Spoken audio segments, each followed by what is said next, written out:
Hi, Nigel here with the Drivewire, and this is the WRX Series White, one of only 500 available. Typically, special editions are usually available at the end of a model's life cycle. This one has been around since 2015. It's definitely overdue for some changes. Now, we do know there's a 2022 model coming. It should have a new engine. It should be all new from literally the ground up. But what I wanted to find out was, is this older model, has it still got the chops to beat its competition? The question is, what exactly is the WRX's competition, since the Evo, the Mitsubishi Evo, went the way of the Dodo several years ago? This car, with its $4,200 Series White package, comes in at around $35,000. So you're looking at a Golf GTI as the #1 contender, but the Golf, despite its really cool electronic limited slip differential at the front, is still only front-wheel drive. The other option is maybe a Civic SI. Again, they fall around a similar price range, but again, they're front-wheel drive. There's a couple of options from Hyundai, but nothing has all-wheel drive. You really got to step up to a Golf R in order to get something that has this sort of rally race-bred heritage that the WRX has. And then, of course, the Golf R is above $40,000, and so they really don't compare. So this is an animal all on its own. I'm really excited for the new model when it comes out. So you may think that the Series White is just a cosmetic appearance package, but it isn't. Subaru has given it these great looking red painted Brembo brakes. It's got these really nice gold touch 18-inch alloy wheels. It's also got the black package here, so mirrors etc. are black. Looks really good on this special white color, hence Series White. And then it's also got a new suspension with Bilstein shocks underneath, which makes it ride a little hard, but we'll go into that when we drive it a little bit later. But this package, it's actually a pretty cool little package. Again, $35,000. What else would you buy as a rally car for the road? Let me know. Well, it's unmistakably a Subaru from the front. It looks like a WRX. It drives like a WRX. It's got this cool sort of like carbon fiber-ish section right here on the bottom. It's actually a piece of plastic. It's got these cool looking headlights. They've done a couple of cosmetic design changes. Again, this front grille is black. And then here's this big hood scoop for the intercooler to feed air into that engine. Let's take a look at the engine. As in all Subarus, it is a boxer engine. This is a 4-cylinder. It's a 2.0. It has 268 horsepower, 258 foot-pounds of torque, kicks in around 2,000 RPM, and this one is driven through a 6-speed manual transmission. Can't go wrong with that. I definitely wouldn't spec the automatic transmission. It's one of those awful CVTs. It doesn't pair well with this engine. The stick is definitely the way to go with this car. Thank goodness the WRX has a very subtle rear spoiler at the back, unlike the huge thing that you have on an STI, which in my opinion is, yeah, it's got more power, but it's definitely a more difficult car to drive, and it's really, in the real world, really not much faster than this one. Trunk space pretty much par for the course. It's pretty flat here. There's about 12 cubic feet of space under here, and then they give you a small donut in case it all goes horribly wrong while you're thrashing it through the twisties. Not that you're going to be spending too much time in the back, but it isn't a bad place to be. There's no rear AC in the back, but headroom is sufficient, and you can probably travel around in decent comfort for a small amount of time. And then the good news is these seats do actually fold flat, give you a little bit more space in the back to stow stuff. A couple of cup holders here. It definitely needs an upgrade. It is coming soon, but it's not a bad place to be. There's some sort of scratchy plastics inside. See how this thing drives?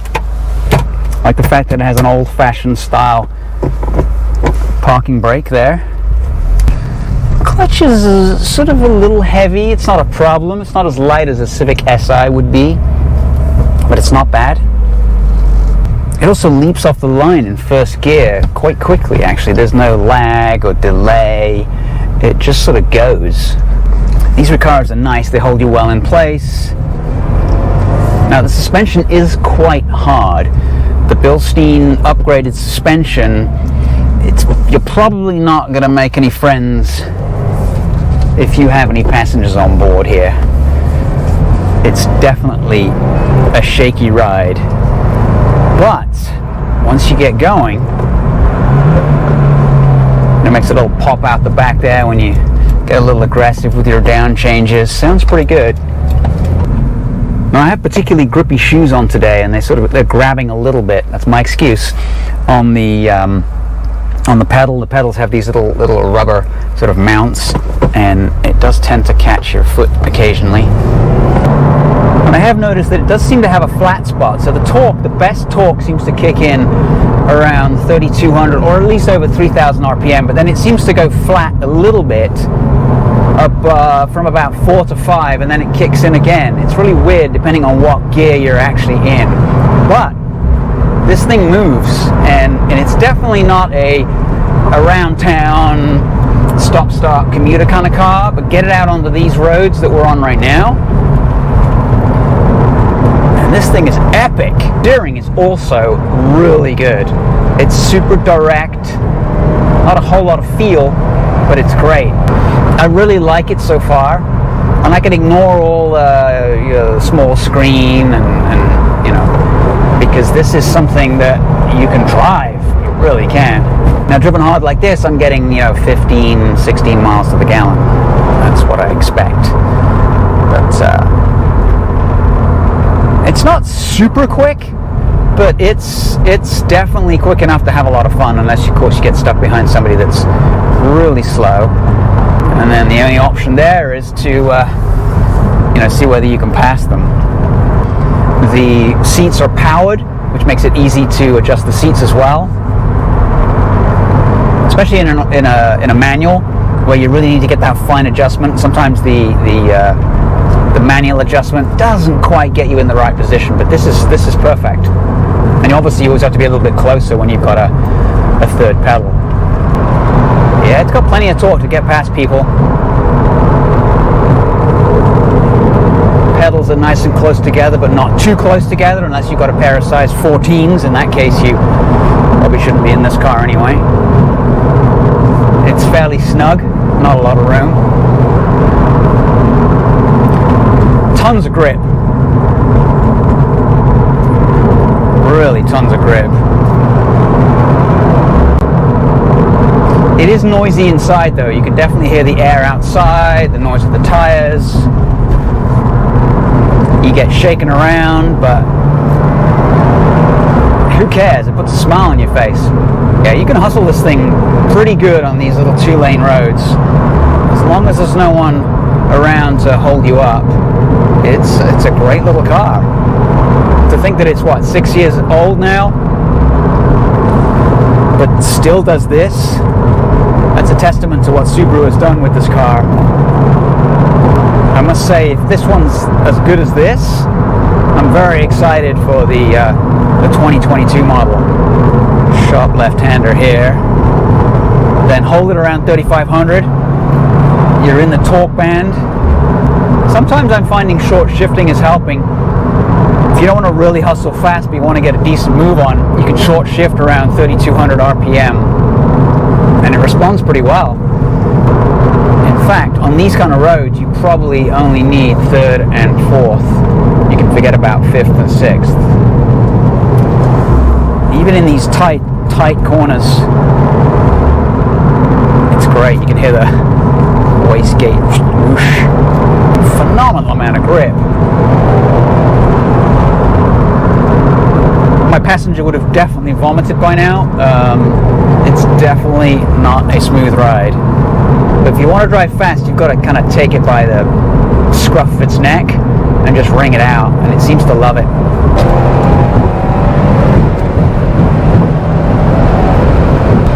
3rd to 4th to 5th gear changes, actually pretty sweet.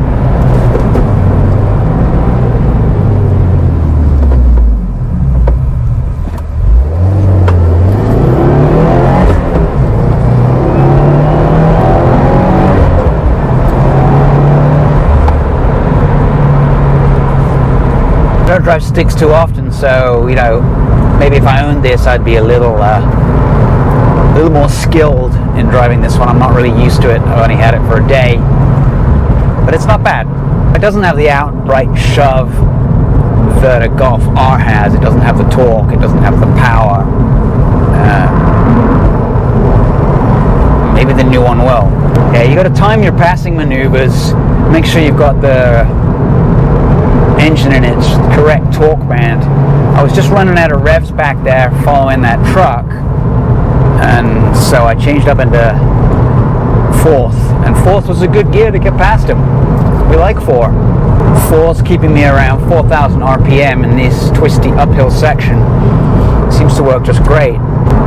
Now, if the rumors are true, the new one should have the same engine they put in the Outback XT, hopefully with a little bit of tuning. That's got 260 horsepower. We'd hope it has more, but more torque than this at lower down. So we will see what Subaru has in mind. Now, the shifter itself isn't bad. I know you can get a short shifter kit for this, and I probably would get one. It's not bad. It's sort of notchy. It's nowhere near as good as the stick shift in a Golf, in my opinion, and nowhere near as good as a stick shift in a Honda Civic SI, which to me is one of the best out there. Yeah, I think the Honda is one of my favorite all-time manual transmissions. Just begs to be shifted constantly. This not so much, and there's a little bit of driveline shunt depending on what speed you're doing. But all in all, it's a fun little car.